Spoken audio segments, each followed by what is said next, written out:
지난번 우리는 하나님의 꿈을 향한 길 첫 번째 말씀을 함께 살폈습니다. 형들에 의해 팔린 요셉을 우리가 살폈죠. 오늘은 두 번째 하나님의 꿈을 향한 길 옥에 들어간 요셉이라는 제목으로 하나님 말씀 증가하도록 하겠습니다. 한 아이가 학교에서 미술 시간에 그림을 그리고 있습니다. 그런데 다른 아이들과는 달리 도화지를 온통 검은색으로만 칠을 합니다.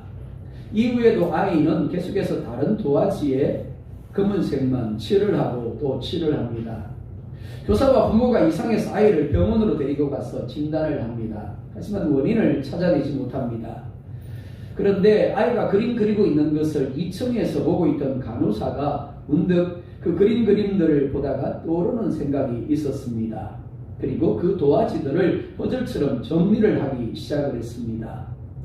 단순히 한 장 한 장 볼 때는 단지 검은색으로만 칠해진 도화지에 불과했습니다. 그런데 그 도화지들을 차례차례 옆에 붙이고 퍼즐을 붙이듯이 붙이고 나니까 그 아이가 그린 것이 고래임을 알게 되어졌습니다. 아이는 지극히 정상이었습니다. 하지만 어른들은 아이가 그리고자 하는 큰 그림을 보지 못한 채 검은색으로 칠해진 도화지 한 장 한 장만을 보았기 때문에 아이를 마치 정신이 이상한 것처럼 그렇게 여겼던 것입니다. 우리의 삶도 때로는 고난이라고 여겨지는 검은색으로 칠해질 때가 있습니다. 내 삶은 왜 이렇게 힘들지? 내 삶은 왜 이렇게 불통이지? 라고 여겨질 때가 있죠. 고통, 어려움, 실패. 그런 모습들이 우리에게는 부정적으로 여겨집니다. 검은색이죠. 하지만 성경은 우리의 삶이 하나님이 이끌어 가시는 삶임을 말씀합니다. 그리고 하나님이 그리고자 하는 큰 그림이 있음을 말씀을 합니다. 그러니까 검은색으로 칠해진 고난의 시간도 부정의 시간도 하나님이 그리고자 하시는 큰 그림의 한 부분인 것입니다. 하지만 대부분의 사람들은 마치 아이를 바라보는 교사와 어른들처럼 검은색으로 칠해진 현재만을 생각할 뿐 하나님의 큰 그림을 생각하려고 하지 않습니다. 그래서 절망하고 탄식을 합니다. 하지만 하나님은 이 모든 것을 합력하여 반드시 선을 이루시는 분입니다. 그렇기 때문에 최고의 절망의 자리에서도 하나님이 합력하여 선을 이룰 것을 믿고 큰 그림을 기대할 수 있다라면 얼마든지 참을 수 있습니다. 견뎌낼 수 있습니다. 오히려 부정의 상황에서도 찬송할 수 있는 겁니다. 왜요? 하나님이 이루신 것을 믿음으로 보기 때문입니다. 오늘은 하나님을 꿈을 향한 길 두 번째로 옥에 들어간 요셉을 함께 살펴보려고 합니다. 먼저 1절에 이렇게 말씀을 합니다. 함께 봅니다. 시작. 요셉이 이끌려 애굽에 내려가매 바로의 신하 진위대장 애굽 사람 보디발이 그를 그리로 내려간 이스마엘 사람의 손에서 요셉을 사니라. 아멘. 요셉이 애굽으로 내려갑니다. 근데 이끌려 내려갔다라고 말씀을 합니다. 원문에도 수동형으로 되어 있습니다. 자신이 내려가고 싶은 것이 아니라 억지로 끌려갔다라는 겁니다. 형들에 의해서 팔렸습니다. 그리고 요셉을 산 노예 상인들이 요셉을 억지로 끌고 내려간 겁니다. 하지만 이는 단지 드러난 것에 불과합니다. 살아가노라면 그렇죠. 내가 그때 그렇게 하지 않았더라면, 혹은 내가 그렇게 했더라면, 혹은 누군가가 그렇게 하지 않았더라면, 누군가가 내게 그렇게 했다라면 여겨질 때가 있는 것이 사실입니다. 근데 그건 단지 드러난 것에 불과하다라는 겁니다. 요셉이 어떻게 팔렸습니까? 요셉이 어떻게 노예 상인에 의해서 끌려 내려갔습니까? 우연인가요? 어쩌다 보니까 그렇게 된 건가요? 형들이 미워했기 때문인가요? 아니면 요셉이 밉상이었기 때문입니까? 아니죠. 하나님의 계획하심이고 하나님의 섭리하심입니다. 하나님이 요셉을 통하여 수많은 사람들을 기근으로부터 구원하기 위한 꿈을 이루기 위한 과정인 겁니다. 예레미야 33장 2절에 이렇게 말씀을 합니다. 함께 봅니다. 시작. 이를 행하시는 여호와 그것을 만들어 성취하시는 여호와 그의 이름을 여호와라 하느니가 이와 같이 이르시도다. 하나님이 계획하십니다. 그리고 계획하신 바를 행하시며 성취하십니다. 하나님은 계획하신 바를 반드시 이루고야 마시는 분입니다. 한번 해볼까? 그러다 잘 안 되는 것 같으면 포기하는 분이 아니라는 겁니다. 그때 계획하셨다가 감정에 따라 기분에 따라 바꾸시는 분도 아닙니다. 요셉에게 꿈을 주신 분이 하나님이시고 요셉의 삶을 계획하신 분이 하나님이십니다. 그리고 그 요셉의 걸음을 이끌어가신 분이 하나님입니다. 그러니까 요셉이 형들에게 팔린 것도 노예 상인이 그를 사서 애굽으로 끌고 간 것도 누구로 말미암았다고요? 하나님으로 말미암은 거예요. 요셉은 반드시 애굽으로 내려가야만 하는 겁니다. 왜 그렇습니까? 애굽은 하나님이 요셉에게 주신 꿈을 이루는 장소였기 때문입니다. 혹시 여러분 중에 태어나고 싶어서 태어난 분이 계십니까? 예, 살짝이 한번 손들어 보시기 바랍니다. 난 태어나고 싶어서 태어난 것 같아. 아마 없으실 겁니다. 지금까지 살아온 모든 사람들이 내가 생각하고 내가 원하는 대로 되었다라고 생각하는 분이 계십니까? 그분도 한번 살짝 한번 손들어 보십시오. 나는 내가 생각한 대로 된 것 같아. 내가 원하는 대로 되어진 것 같아.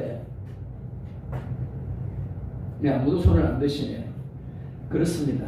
우리의 삶은 우리가 인정하든지 인정하지 아니하든지 하나님에 의해서 계획된 삶이고 하나님이 이끌어 가시는 삶입니다. 그것에서 누가요? 때로는 내가 주어가 되고 또 때로는 어떤 사람이 주어가 되고 때로는 어떤 상황이 환경이 주어가 돼서 우리가 가고 싶지 않은 자리를 어떻게 한다고요? 이끌어 가는 거예요. 그렇기 때문에 과거의 나를 돌아보면서 내가 실수한 것에 대하여 내가 선택하고 내가 결정한 것에 대해서 너무 탄식하지 마세요. 아이고 못난 놈아 그때 왜 그렇게 했어? 라고 하지 마세요. 그 실수조차도 내가 후회하는 그 선택과 결정조차도 누가요? 하나님이 도구로 사용하시는 거예요. 요셉의 삶이 보여주는 것이 바로 그것입니다. 이런 이스라엘의 전무후무한 축복의 시대를 열었던 다윗도 마찬가지입니다. 시편 40편 2절에 이렇게 말씀을 합니다. 함께 봅니다. 시작. 나를 기가 막힐 웅덩이와 수렁에서 끌어올리시고 내 발을 반석 위에 두사 내 걸음을 견고케 하셨도다. 하나님이 다윗을 어디에 두었대요? 기가 막힐 웅덩이와 수렁에 두셨대요. 기가 막힐 웅덩이 수렁이 뭘까요? 시편 23편에서 이렇게 말하죠. 내가 사망의 엄침한 골짜기를 다닐지라도 그죠? 기가 막히는 거예요. 하나님이 함께 하신다고 믿었는데 하나님이 나를 축복한다고 믿었는데 하나님이 나의 삶을 이끌어 가신다고 믿었는데 어떻더라고요? 눈 떠보니까 사망이 엄청난 골짜기인 거예요. 기가 막힐 웅덩이와 구덩이인 겁니다. 수렁인 거예요. 그런데 뭐라고 말씀합니까? 내가 기가 막힐 웅덩이와 수렁에서 있었기 때문에 하나님이 나를 반석 위에 두셨고 내 걸음을 견고케 하셨대요. 구덩이가 없었다라면 수렁이 없었다라면 다윗도 없는 거예요. 구덩이가 있었기 때문에 하나님의 살아계심, 하나님의 함께하심을 구체적으로 더 체험하게 되었고 하나님을 확신하게 되어진 겁니다. 이는 요셉도 마찬가지입니다. 하나님의 꿈은 결코 내 힘으로 이룰 수 있는 것이 아닙니다.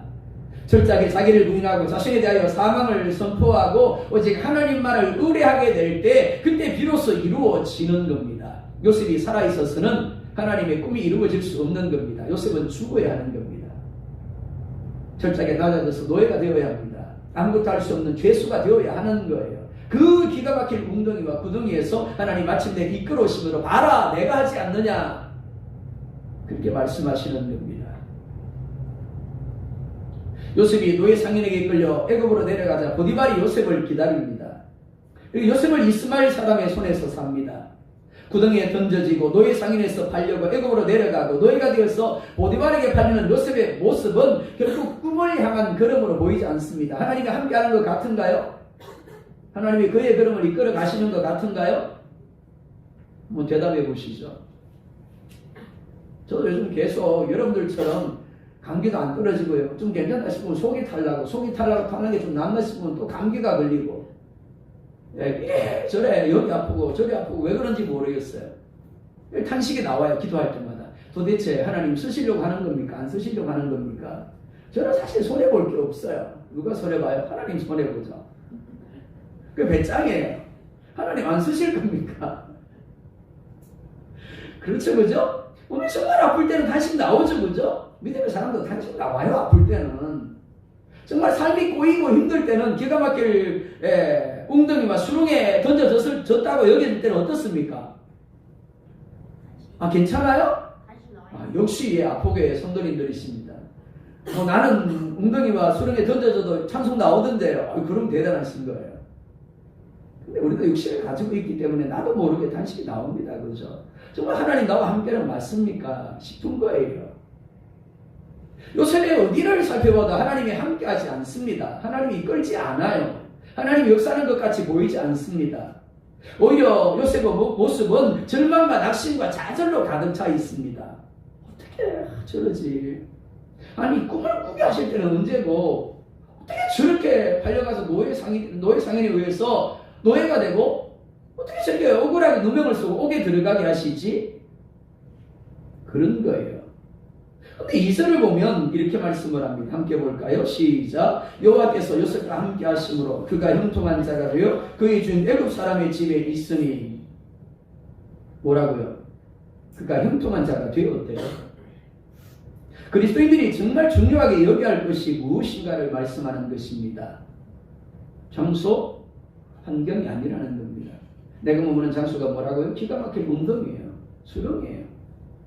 나를 둘러싼 환경이 어떻다고요? 사망의 엄침한 골짜기예요. 그리고 나를 둘러싸고 있는 스펙도 아닙니다. 하나님이 나와 함께 하시는가 하는 거예요. 이를 이스는 뭐라고 표현하고 있습니까? 형통이라고 표현을 하고 있죠. 여호와께서 요셉과 함께 하심으로 그가 형통한 자가 되었대요. 일이 잘 되었기 때문에 형통한 자가 아닙니다. 그의 환경이 좋았기 때문에 형통한 게 아니에요. 그가 원한 대로 되었기 때문에 형통한 게 아니라는 겁니다. 뭐가요? 여호와께서 그와 함께 하시기 때문에 그는 형통한 자래요. 한번 물어볼까요? 하나님이 여러분과 함께하고 계시나요? 하나님이 여러분을 사랑할까요? 하나님이 여러분의 삶을 이끌어갈까요? 그러면 나는 뭐라고요? 형통한? 그렇죠. 맞습니다. 나는 형통한 자예요. 내 일이 잘 되어서 형통한 자가 아니라 내가 원한 대로 되어서 형통한 게 아니라 내가 건강해서 형통한 게 아니에요. 내가 문제가 없어 형통한 게 아닙니다. 하나님 나의 하나님, 그 하나님 나를 사랑하시고 그 하나님 한순간도 나를 떠나지 않고 나와 함께 하시며 나의 걸음을 이끌어가고 계시기 때문에 나의 삶은 형통하고 나는 형통한 자인 거예요. 여러분 요셉처럼 형통한 사람임을 믿으시기 바랍니다. 근데 정말 우리 중요한 것이 무엇이냐면 예배 드릴 때 나는 형통한 자예요. 이게 아니라 예배 마치고 나갔을 때 집에 가서 혼자 있을 때 온몸이 쑤시고 아플 때 뭐라 고백해야 된다고요? 하나님 데려가 주세요. 이게 아니라 하나님 나는 형통한 사람입니다. 내가 아프지만 형통한 사람입니다. 눈도 아프고요, 코도 아프고, 목도 아프고요, 머리도 아프고요, 안 아픈 데가 없지만 나는 형통한 사람입니다. 이게 고백되어져야 된다는 겁니다. 자, 오전에 몇 때 배웠죠. 믿음은 말씀을 들음으로 그 다음에 어떻게 명사 믿음이 우리 안에 만들어진다 그랬어요. 그죠? 우리 안에 그림이 그려집니다. 하나님 신실하신 분, 하나님 의지할 만한 분, 하나님 맡길 만한 분으로 그림이 그려진다 그랬죠. 근데 거기서 그치면 안 된다 그랬어요. 그죠? 동사의 믿음으로 나아가야 된다 그랬습니다. 그렇죠? 순종으로 행동으로 이어져야 된다 그랬죠. 고백이 되어져야 된다 그랬습니다. 마찬가지입니다. 고개를 끄덕입니다. 맞아. 나는 요셉처럼 하나님과 함께하니까 형통한 자야. 그리고 끝나버리면 안 된다라는 겁니다. 내가 어떤 상황, 어떤 장소에 있든지 사망의 엄침한 골짜기, 기가 막힐 웅덩이와 수렁에 있을지라도 정말 죽을 것 같은데 너무 힘들어서 하나님 정말 데려갔으면 좋겠어요 라고 말하면서도 어떻게 해요? 하나님 그래도 나는 형통한 사람입니다. 그게 고백되어져야 한다는 겁니다. 창세기 45장 5절을 볼까요? 시작. 당신들이 나를 이곳에 팔았으므로 근심하지 마소서, 한탄하지 마소서. 하나님의 생명을 구원하시려고 나를 당신을 앞서 보내셨나이다. 아멘. 요셉이 아버지 야곱과 함께 할 때만 형통한 것이 아닙니다. 요셉이 형들에 의해서 구덩이에 던져지고 장인들에게 팔릴 때에도 하나님은 여전히 요셉과 함께 하셨죠. 여전히 요셉은 형통한 저였음을 말씀하고 있는 겁니다. 단지 하나님의 뜻과 하나님의 필요에 따라 잘 되게 하기도 하고 그렇지 않게도 하시는 겁니다. 잘 된다 안 된다 이것도 우리의 기준이에요. 하나님의 기준으로 보면 어떻습니까? 모두가 잘 되고 있는 거예요. 왜? 하나님의 뜻대로 되는 거니까. 도구라는 단어가 뭘 의미하는지 배웠죠. 하나님 보시기에 좋았더라. 하나님의 의도한 대로 되었다라는 의미라고 그랬습니다. 그런 거예요. 우리가 보기에는 나쁜데, 우리가 보기에는 부정인데 하나님 보시기에는 그게 없으면 안 돼요. 그림이 완성이 안 되는 거야. 그럼 어떻다고요? 보시기에 좋았더라인 거예요. 그게 형통인 거예요. 그게 도구인 겁니다. 3절에 이렇게 말씀을 합니다. 그의 주인이 여호와께서 그와 함께 하심을 보며 또 여호와께서 그의 범사에 형통하게 하심을 보았더라. 요셉이 뛰어나고 요셉이 잘한 것이 아닙니다. 하나님이 함께 하셔서 그가 하는 일을 잘 되게 하셨습니다. 왜요? 잘 되기 때문에 형통인가요? 아닙니다. 하나님의 뜻대로 되고 있기 때문에 형통인 거예요. 왜 잘 돼야 할까요? 보디발의 눈에 띄어야 하기 때문입니다. 보디발의 눈에 띄어서 총무가 되어야 합니다. 총무가 되어야 나중에 총리로서 한 나라를 이끌어가는데 필요한 모든 것들을 훈련받고 준비될 수 있는 거예요. 총무가 되지 못하고 노예에서 곧바로 총리가 되면 어떻게 됩니까? 할 수 있는 게 없는 거예요. 경험이 없는 겁니다. 근데 17살에 노예로 팔려가지고 13년 동안 보디발의 집에 있었으니까 무려 13년 동안 들이 옥에 있는 시간 동안 그 시간 동안 어떻게 해요? 총리가 되기 위해서 훈련되고 준비되어졌던 겁니다. 그런데 그렇게 되기 위해서 어떻게 해야 된다고요? 그가 하는 일이 잘 됨으로 말미암아 보디발의 눈에 띄어야 되는 거예요. 그리고 총무가 되어야 하는 겁니다. 그렇게 하지 아니한다라면 그는 훈련될 수 없는 겁니다. 그렇게 되어짐으로 말미암아 준비되어지는 겁니다. 사업이 잘 됩니다. 직장에서 인정받고 있습니다. 그리고 농사가 잘 되고 있습니다. 하나님이 함께 하셔서 하나님이 의도하신 바를 이루시기 위하여 내게 필요한 지혜를 주셨고 능력을 주셨고 나의 노력이 결실을 맺게 하신 겁니다. 자, 이런 믿음을 가질 때 어떤 상황에 있든지 하나님의 주권을 인정하며 말씀에 순종함으로 하나님을 기쁘시게 하는 사람으로 살아낼 수가 있는 거예요. 그러니까 잘 될 때도 하나님 왜 잘 되게 하시지? 잘 안 될 때도 하나님 왜 잘 안 되게 하시지? 이게 믿음이라는 겁니다. 잘 되는 것도 형통이고 잘 안 되는 것도 형통인 거예요. 하나님의 뜻대로 이끌어 가시는 것이니까. 이것이 안 되다 보니까 짬만 되는 삶을 살지 못하고 하나님의 살아계심을 우리가 믿지 않는 사람들과 다르다라는 것을 보여주지 못하는 거. 왜요? 똑같다라는 거죠. 아프면 똑같이 아프다고 죽고 싶다 그러고 안 된다 그러면 못 살고 싶다고 힘들다고 죽고 싶다 그러고 교회 밖에 있는 사람들 똑같죠. 그죠?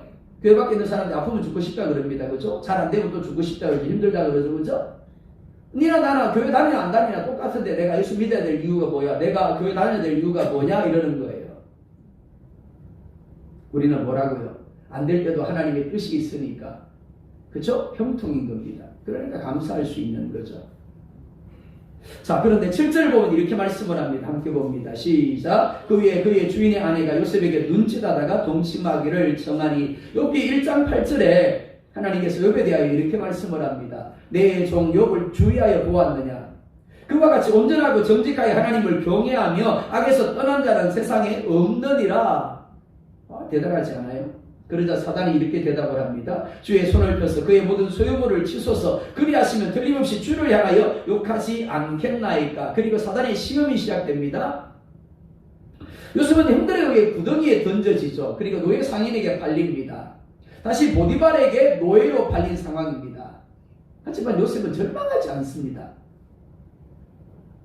무엇보다 하나님에 대하여 원망하거나 불평하지도 않습니다. 그러자 또 시험이 주어집니다. 보디발의 아내가 요셉에게 동침하기를 청합니다. 우리 성경에는 청하다라고 되어 있지만 원문적 의미는 명령하다, 요구하다라는 의미입니다. 요셉은 노예이고 보디발의 아내는 주인입니다. 그러니까 얼마든지 요셉에게 동침을 어떻게 해요? 요구할 수 있는 권리를, 명령할 권리를 가지고 있는 거예요. 노예된 요셉은 주인이 요구하거나 명령할 때 거부할 권리가 없습니다. 만약 이를 거부하게 되면 요셉은 보디발이 자신에게 맡겨준 모든 것을 잃어버리게 되고 다시 어떻게 해요? 평범한 노예로 전락할 수밖에 없는 겁니다. 무엇보다 생명까지도 위험할 수 있는 상황입니다. 자, 여러분 같으면 이런 경우에 어떻게 하시겠습니까? 8절 9절에 이렇게 말씀을 합니다. 함께 봅니다. 시작. 요셉이 거절하며 자기 주인의 아내에게 이르되 내 주인이 집안의 모든 소유를 간섭하지 아니하고 다 내 손에 위탁하였으니 이 집에는 나보다 큰 이가 없으며 주인이 아무것도 내게 금하지 아니하였어도 금한 것은 당신뿐이니 당신은 그의 아내이니라. 그런데 내가 어찌 큰 악을 행하여 하나님께 죄를 지으리까. 요셉에 대한 두 가지를 이야기하고 있죠. 첫째는 보디발이 자신에게 모든 것을 위탁하고 금하지 아니하였지만 오직 자신의 아내만은 금하였다라는 겁니다. 하지만 요셉이 보디발의 아내 요구를 거절한 것은 이것 때문이 아닙니다. 둘째 뭐라 그럽니까? 내가 어찌 이 큰 악을 행하여 누구에게요? 하나님께 죄를 지으리까? 라고 이야기를 합니다. 요셉은 보디발의 뜻을 중요하게 여겼습니다. 그가 허락한 것과 그가 허락하지 않은 것을 중요하게 여겼습니다. 하지만 그것보다 더 요셉이 중요하게 여긴 것이 있습니다. 그게 뭔데요? 하나님인 거예요. 하나님의 허락하심과 하나님이 허락하지 아니한 것을 더 중요하게 여겼습니다. 자, 한번 물어볼까요? 요셉이 형들에 의해서 노예로 팔렸는데, 그리고 보디발의 집에 노예가 되었는데 하나님이 함께하고 있나요? 하나님이 함께하고 있는 것 같은가요? 하나님이 그의 삶을 이끌어가는 것 같은가요? 아니요. 요셉을 말고 우리는 이미 결론을 알고 있으니까 그렇잖아요. 창세기 50장까지 결론을 이미 알고 있으니까 이게 하나님 함께하고 있죠. 하나님 이끌어가고 계시죠. 그죠? 결론은 그렇습니다. 그죠? 자, 그거 말고 우리가 요셉의 처지가 안 되어보자고요. 어느 날 갑자기 정말 열심히 농사를 지었는데 병충해가 와가지고 농사를 망쳐버렸어요. 사업이 쫄딱 망했어요. 직장에서 명퇴를 당했어요. 혹은 질병이 찾아왔단 말이에요. 하나님이 함께하고 계시나요? 하나님 우리 삶을 이끌어가고 계시나요? 아니요. 솔직한 마음입니다. 그죠? 아니 하나님이 함께 하시는데 왜 내가 이렇게 아파야 됩니까? 내가 왜 이렇게 죽어야 합니까? 왜 이렇게 망해야 됩니까? 왜 이렇게 나락으로 떨어져야 됩니까? 이것이 솔직한 마음 아닙니까? 그러니까 지금 이 상황에서 요셉이 그야말로 제정신 아닌 거예요. 그죠?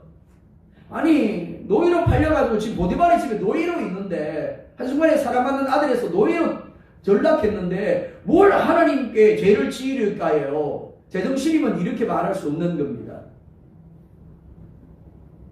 그런데 요셉은 하나님이 함께하고 계시고 하나님이 자신의 삶을 이끌어 가심을 뭐했다고 믿었다는 거예요. 그럼에도 불구하고 하나님 자신과 함께하고 있고 그럼에도 불구하고 하나님 자신의 삶을 이끌어가고 계심을 믿었다는 거예요. 그러니까 눈에 보이지 않지만 눈에 보이지 않지만 그 하나님 앞에 내가 죄를 지을 수 없다고 고백하고 있는 겁니다. 10절에 보면 여인이 날마다 요셉에게 청하였지만 요셉이 듣지 않습니다. 심지어 함께 있지도 아니합니다. 하지만 여인은 정말 끈질기게 요셉을 유혹합니다. 그러던 어느 날 요셉과 단둘이 있게 되었을 때 동일하게 동침하자고 하자 요셉이 옷을 버려두고 밖으로 뛰쳐나갑니다. 그리고 이로 인해 누명을 쓰고 옥에 갇히게 되죠. 자, 그런데 20절 보면 이렇게 말씀을 합니다. 함께 봅니다. 시작. 이에 요셉의 주인이 그를 잡아 옥에 가두니 그 옥은 왕의 죄수를 가두는 곳이었더라. 요셉이 옥에 갇혔으나. 자, 두 가지를 한번 생각해 보자고요. 보디발의 아내가 요셉이 자신을 겁탈하려고 하다가 자신이 소리를 지르니까 겉옷만 벗어두고 도망갔다라고 이야기를 한 상황입니다. 그럼 보디발이 요셉에 대하여 어떻게 반응해야 할까요? 보디발은 지금으로 말하면 경호대장입니다. 대통령 경호실장이에요. 어떻게 해야 될까요? 요셉을 죽여야만 합니다. 정상적으로라면. 노예가 그리고 자신이 믿었던 그래서 총무로 세워졌던 그 요셉이 자기 아내를 겁탈하고 자했단 말이에요. 그럼 당연히 요셉을 죽여야 맞는 거죠. 근데 요셉을 죽이지 않아요.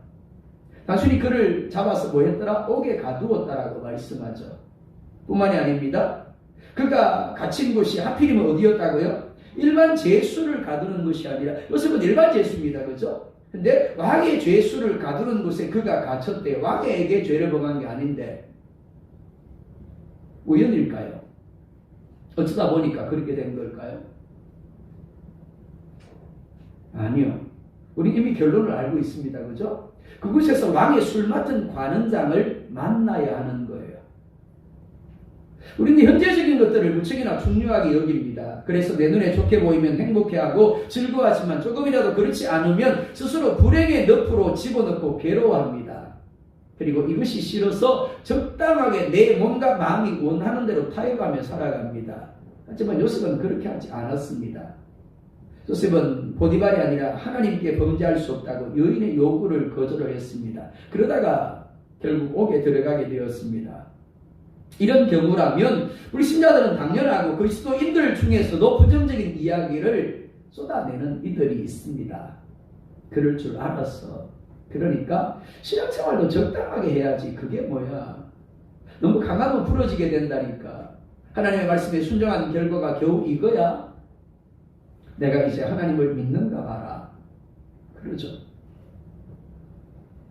세상은 결코 믿음대로 사는 사람을 칭찬하지 않습니다. 심지어 그리스도인이라고 하는 이들 중에서도 이렇게 반응하는 이들이 있습니다.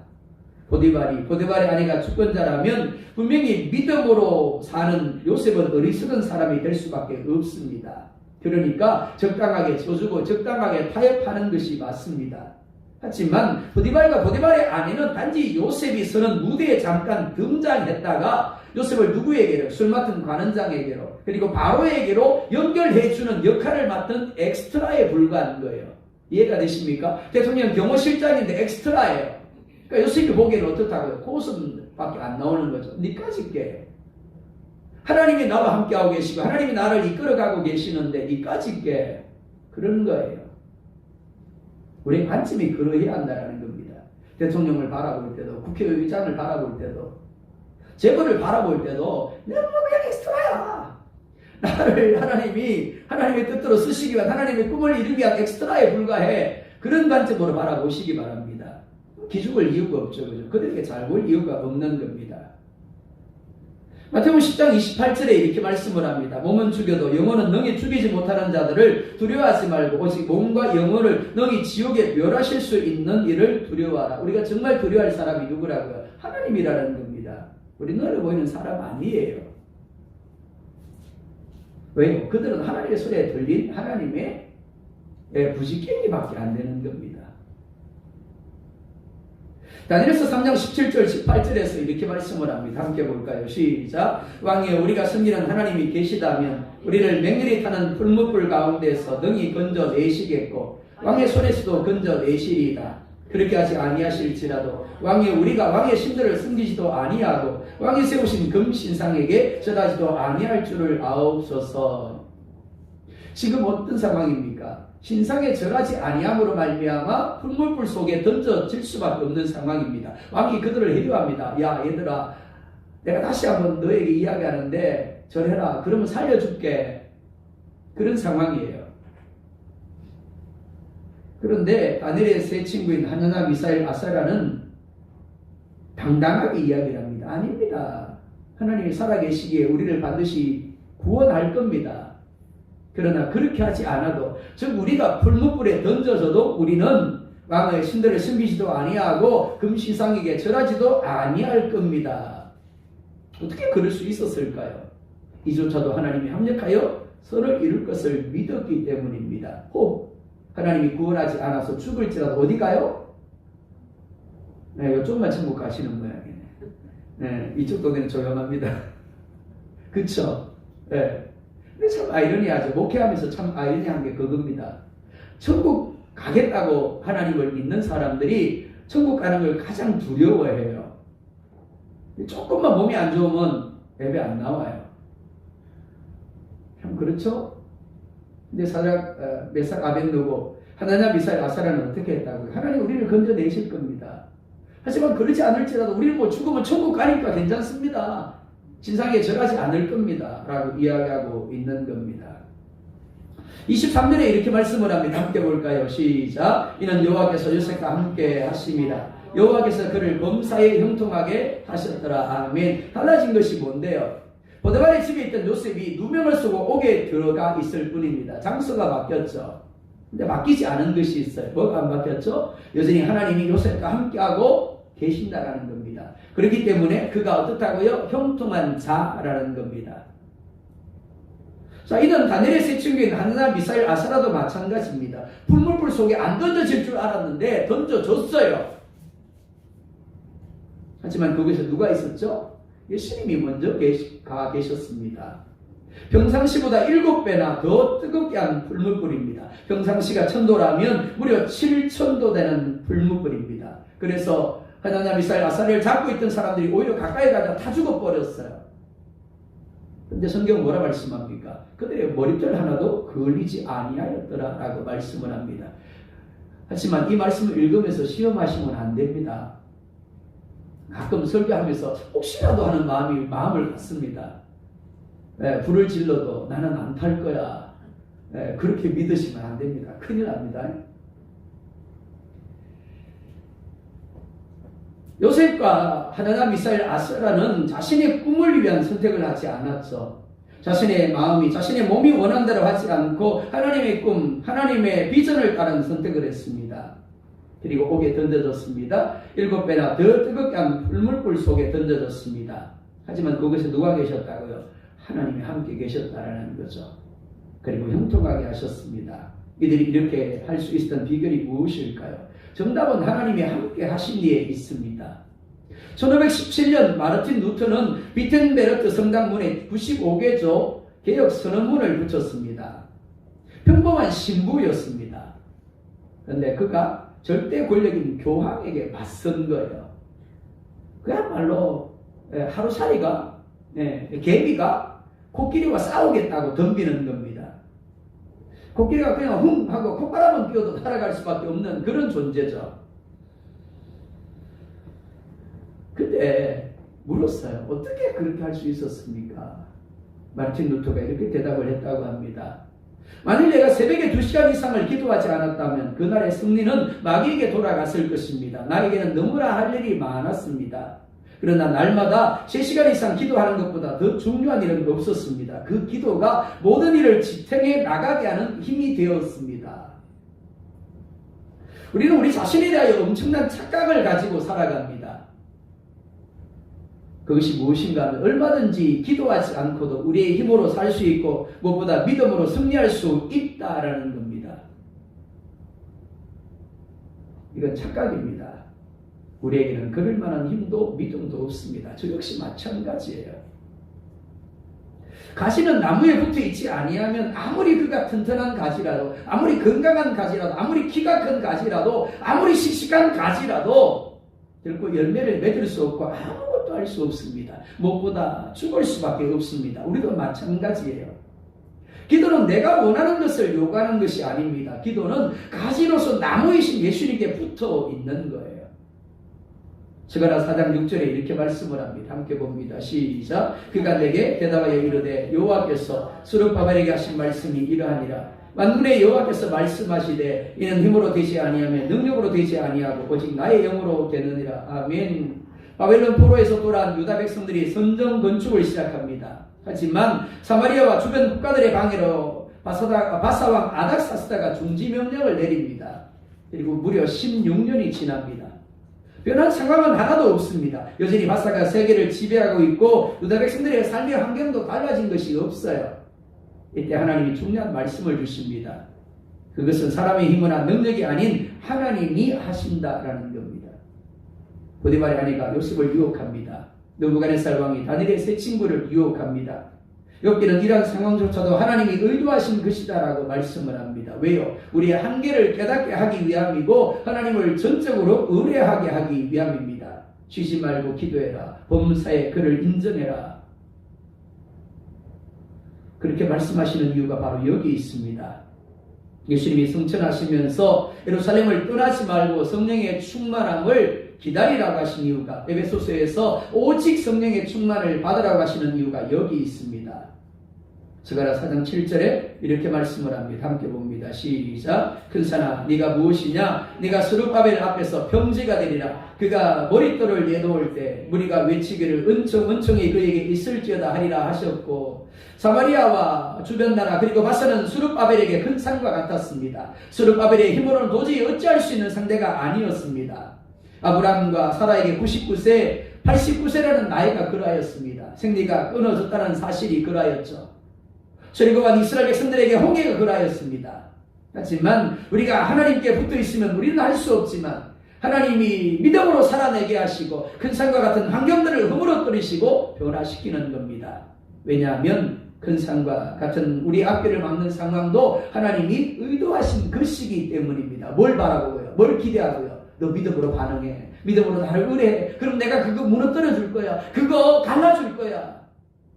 사랑하는 성도 여러분, 형통은 내가 원하는 대로 잘 되는 것이 아닙니다. 이런 형통은 망하는 겁니다. 지옥으로 나를 이끌어가는 겁니다.